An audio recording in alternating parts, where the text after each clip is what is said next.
ఓం శ్రీ గురుభ్యో నమ. ఓం శ్రీ మాత్రే నమ. మార్చి 25వ తారీఖు నుంచి శుక్రుడు మేషరాశిలో నెల రోజుల పాటు ఉంటాడు. 25వ తారీఖు నుంచి శుక్రగ్రహము అశ్విని నక్షత్రంలో ప్రారంభమవుతుంది. ప్రధానంగా శుక్రుడు సుఖాన్ని, భోగాన్ని, సౌఖ్యాన్ని, కళత్రాన్ని ఇచ్చే గ్రహం ఏంటంటే శుక్రుడు సప్తమ భావకారకుడు కూడా అంటాడు. సప్తమ భావకారకుడైన శుక్రుడు నెల రోజుల పాటు మేషరాశిలో సంచారం చేస్తే ద్వాదశ భావాలకు ఏ విధంగా ఉండబోతుంది? ప్రధానంగా వాళ్ళ జన్మరాశి నుంచి 1, 2, 4, 5, 8, 9, 11 స్థానాల్లో సుఫలితాన్ని ఇస్తాడు. అంటే వాళ్ళ జన్మంలో బాగుంటాడు, అలా సెకండ్లో బాగుంటారు, 2లో బాగుంటారు, అలానే చతుర్థంలో ఉన్నా, పంచమంలో ఉన్నా, అలానే అష్టమంలో, నవమంలో, అలానే లాభంలో ఉన్నా కూడా చాలా అనుకూలంగా ఉంటారు. అంటే వాళ్ళ జన్మరాశి నుంచి 1, 2, 4, 5, 8, 9, 11 స్థానాల్లో ఉంటే సుఫలితాన్ని ఇచ్చే అవకాశం ఖచ్చితంగా ఉంటుంది. వివిధ రాశుల వాళ్ళకి ఏ విధంగా ఉందో ఒక్కసారి తెలుసుకుందాం. మీనరాశి వారికి శుక్రగ్రహం యొక్క ప్రభావం ఏమిటి? మీనరాశి వారికి సహజంగా తృతీయాధిపతి, అష్టమాధిపతి అయిన శుక్రుడు ద్వితీయ స్థానంలో ఉంటాడు. ద్వితీయంలో ఉండటం వల్ల ఎలాంటి ఫలితాలు జరగబోతున్నాయి? ద్వితీయంలో ఉండటం వల్ల బంధుమిత్రులతోటి ఆనందంగా ఉండటం, శుభకార్యక్రమాల నిర్వహణ, సమావేశాలు వెళ్ళటం, కొంతమంది ప్రత్యేకమైన వ్యక్తులు, నిష్ణాతులైన వ్యక్తుల యొక్క కలయిక ద్వారా లాభాలు కలగటం, భార్యాబిడ్డల మూలకంగా కూడా సుఖము, సౌఖ్యము, అనుకూలమైన ప్రయాణాలు, శత్రువు మీద జయించే అవకాశాలు, వ్యవహార జయం కూడా కలగటం, సంఘంలో గౌరవ మర్యాదలు బాగా పెరగటం, అలానే ముష్టాన్న క్షీర భోజనాలు చేయటం, శుభవార్తలు పలుకటం, శుభవార్తలు వినటం, ప్రియమైన మాటలు వినటం, నూతన వ్యక్తుల యొక్క పరిచయాలు కూడా బాగా పెరుగుతుంటాయి. అంటే నూతన వ్యక్తులు ఎవరైతే ఉంటారో వాళ్ళ యొక్క పరిచయాలు, నూతన వ్యక్తుల ద్వారా ముందుకు వెళ్ళటం, సంఘంలో కీర్తి ప్రతిష్టలు పెరగటం, అలానే వ్యవహార జయములు, సంఘంలో గౌరవ ప్రయాణాలు, సంఘంలో గౌరవ మర్యాదలు, ప్రయాణాలు జరిగే అవకాశాలు, భార్యాబిడ్డల మూలకంగా కూడా సుఖము, సౌఖ్యాన్ని పొందే అవకాశాలు, సమావేశాలకు వెళ్ళే అవకాశాలు, శుభ కార్యక్రమాల్లో అనుకూలంగా ఉండే అవకాశాలు ఉంటాయి. నేను కొన్ని పరిహారాలు చెప్పబోతున్నా, ఆ పరిహారాలు మీరు పాటించండి, మంచి జరిగే అవకాశాలు ఖచ్చితంగా ఉంటాయి. ఇవన్నీ కూడా గోచారరీత్యా చెప్పబడే ఫలితాలు అంటారు. అంటే this is the transit system అంటారు. బర్త్ చార్ట్కిను ట్రాన్సిట్ సిస్టానికి చాలా డిఫరెన్స్, లాట్ ఆఫ్ డిఫరెన్స్ ఉంటుంది. వీనస్ ప్లానెట్ శుక్రుడు 7th హౌస్కి లార్డ్ అంటారు. అంటే 7వ భావానికి లార్డ్, అంటే కళత్రకారకుడు. అంటే సుఖము, ఒక లగ్జరీ, వివాహము, శుభకార్యక్రమాలు, లాభాలు కారణభూతమయ్యే గ్రహం ఏంటంటే శుక్రగ్రహం, వీనస్ ప్లానెట్ అంటారు. అంటే ప్రతి వాళ్ళ లైఫ్లో వివాహం అనేది చాలా ప్రాధాన్యత కలిగిన ముఖ్యమైన ఘట్టం అని చెప్పుకోవచ్చు. ఆ ప్రాధాన్యత కలిగిన ఘట్టము సప్తమ భావకారకుడైన శుక్రుడు చాలా ఇంపార్టెంట్ ఇక్కడ. అంటే వివాహం అనేది చాలా ఇంపార్టెంట్ కాబట్టి సంతానం సంపదప్రదం అన్నారు. సంతానం కలగాలి అంటే ఏంటంటే వివాహం కావాలి. మనం డబ్బు సంపాదించామంటే ఆ డబ్బుకు విలువ ఎవరంటే సంతానమనే అర్థం. అంటే సంతానం అనుభవిస్తేనే మనం చేసే ప్రతి రూపాయికి కూడా, సంపాదించే ప్రతి డబ్బు కూడా వాల్యూ ఉంటుందని అర్థం. శుక్రుడు సహజంగా కళత్రకారకుడు, వివాహకారకుడు అంటారు. ఈ శుక్రగ్రహం అనేది ఇవన్నీ కూడా గోచారరీత్యా చెప్పబడే ఫలితాలు. గోచారం అంటే ఏంటంటే ఒక చెట్టు దగ్గర కొమ్మలకు ఆకులు ఉంటాయి. రైన్ సీజన్లో వస్తుంది, వింటర్ సీజన్లో అలానే ఉంటుంది, సమ్మర్ సీజన్లో కిందకి రాలిపోతాయి. ఆ రాలిపోయేదే గోచారం. అంటే ఆస్ట్రానమీ ప్రకారంగా గ్రహాలు అనేవి శుక్రుడు ఒక రాశి నుంచి మరో రాశికి మారటానికి 30 రోజుల కాలం పడుతూ ఉంటుంది.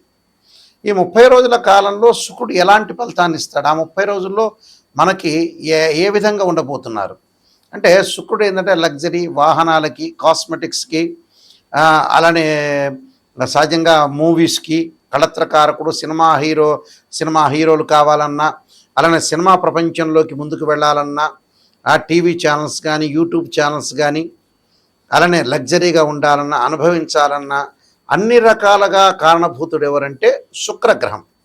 శుక్రుడు అనేవాడు అనుకూలంగా ఉండాలంటారు. సహజంగా జన్మలగ్నం నుంచి 6, 8, 12 స్థానాల్లో శుక్రుడు ఉండకూడదు.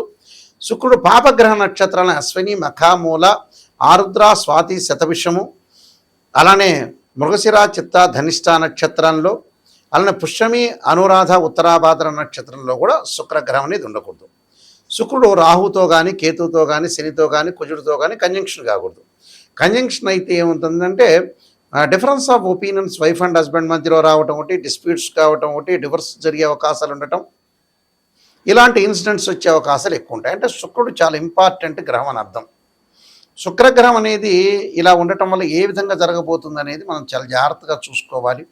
గోచారరీత్యా చూసుకోవాలి. అలానే లగ్నం నుంచి, అసెండెంట్ నుంచి కూడా శుక్రుడు ఎక్కడెక్కడ ఉన్నాడనేది కూడా మనం చూసుకొని ముందుకెళ్తే మనకి మంచిగా చెడ్డ లేదా దానికి ఎలాంటి పరిహారాలు చేసుకోవాలో చూసుకోవాలి.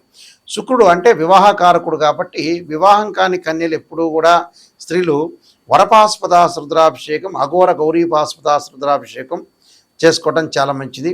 సౌభాగ్యం పరంగా కూడా అష్టమ స్థానంలో శుక్రుడు ఉంటే సౌభాగ్య విద్వేశ్వరి పాస్పదాస రుద్రాభిషేకం, భృగు పాస్పదాస రుద్రాభిషేకాలు అమ్మవారి యొక్క అర్చనలు చాలా ఇంపార్టెంట్. అబ్బాయిలకు ఖచ్చితంగా కన్యా పాస్పదాస రుద్రాభిషేకం, భృగు పాస్పదాస రుద్రాభిషేకం చేసుకోవాలి వివాహం కాని వాళ్ళు. అలానే సుఖము సంపద కలక్కపోతే కూడా శుక్రుడి యొక్క ఆరాధన, శుక్ర జపము, శుక్ర హోమం, శుక్రుడికి సంబంధించిన ధాన్యం, బొబ్బర్లు, ధాన్యం దానం చేయటం కూడా చాలా ఇంపార్టెంట్ ఇక్కడ. అంటే ఈ పరిహారాలు ఖచ్చితంగా చేసుకుంటేనే వివాహం అవుతుంది, సుఖాన్ని అనుభవించగలుగుతారు. అన్నీ కూడా అనుకూలంగా ఉండే అవకాశాలు ఖచ్చితంగా ఉంటాయి కూడా శుక్రుడి యొక్క ఆరాధన చాలా ఇంపార్టెంట్. అలానే మా వెబ్సైట్ ఎవరైనా సరే చూడొచ్చు. ఆ వెబ్సైటు www.nayakanti.com, nayakanti.in. ఎవరైనా సరే నిజాన్ని తెలుసుకునే వాళ్ళు మాత్రం నాయకంటి గారికి, మల్లికార్జున శర్మ గారికి నాకు ఫోన్ చేయండి. ఎందుకంటే అబద్ధం ముసుగులో ఉండి అసత్య విషయంలో ఉండకూడదు. ఎప్పుడు కూడా మనం మోసం చేసుకున్న వాళ్ళం ఎక్కువ మంది అవుతాం. మనం ఎప్పుడు కూడా జాతకాన్ని చెప్పించుకునేటప్పుడు నెగిటివ్ అంటే మైనస్ పాజిటివ్ రెండూ ఉంటాయి. అంటే మైనస్ ఉంటుంది, పాజిటివ్ ఉంటుంది. నెగిటివ్ కూడా చాలా ఇంపార్టెంట్. నెగిటివ్ని ఎప్పుడైతే మనం ఓవర్కమ్ చేస్తామో లైఫ్ 100% ప్యూరిటీ అని అర్థం. అంటే మనం అసత్యాన్ని మనం ముందుకు తీసుకునేవాడు, సత్యంలోనే జీవిత లైఫ్ అనేది ముందుకు తీసుకునేళ్ళ మనం మోసం చేసుకోకూడదు అని అర్థం. అలానే నేను నెంబర్ ఆఫ్ ఆస్ట్రాలజీ బుక్స్ రాశాను. చాలా సీనియర్ ఆస్ట్రాలజర్ నేను యాక్చువల్గా. ఎందుకంటే నేను కాలసర్పయోగము 1997లో రాశాను. కాలసర్పయోగ చంద్రిక, రాహుకేతులు, ఛాయాగ్రహాలు, పుత్రగణపతి వ్రతము, స్వప్నశాస్త్ర ఫలదీపిక, జాతక చంద్రిక, వివాహ మార్తాండము, సర్వదేవతా గోత్రులు పార్ట్ 1, పార్ట్ 2, ఇలాంటి నెంబర్ ఆఫ్ అంటే బృహత్ పరిహార సింధు, నవగ్రహ స్తోత్రాలకి పారాయణాలు, దశమహావిద్యలకి, ఇలాంటి ప్రొడక్షన్ ఆఫ్ ఆస్ట్రాలజీ, ఇలా నెంబర్ ఆఫ్ బుక్స్ రాశాను.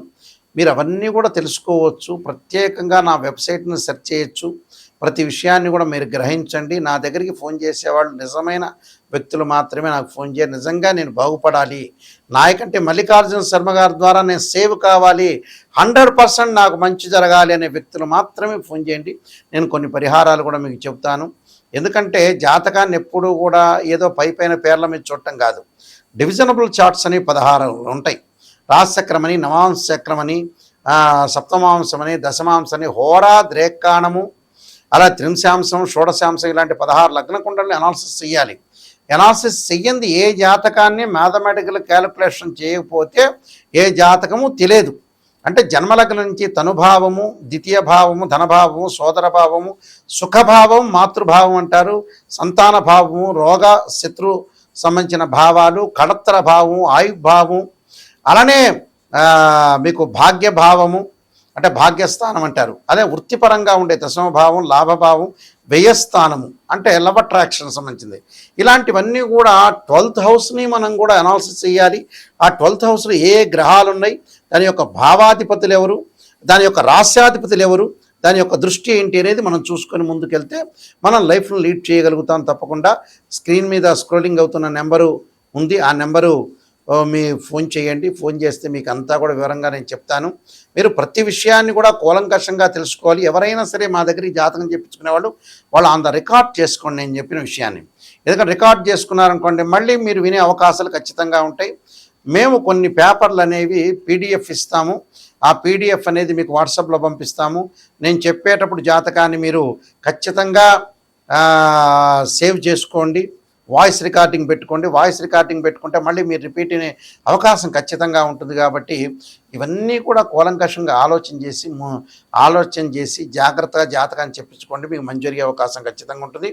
మీరందరికీ కూడా మంచి జరగాలని ఆశిస్తూ శ్రీ పరమేశ్వరుడి యొక్క కరుణాకటాక్షం ఉండాలని ఆశిస్తూ సర్వే జనా సుఖినో భవంతు.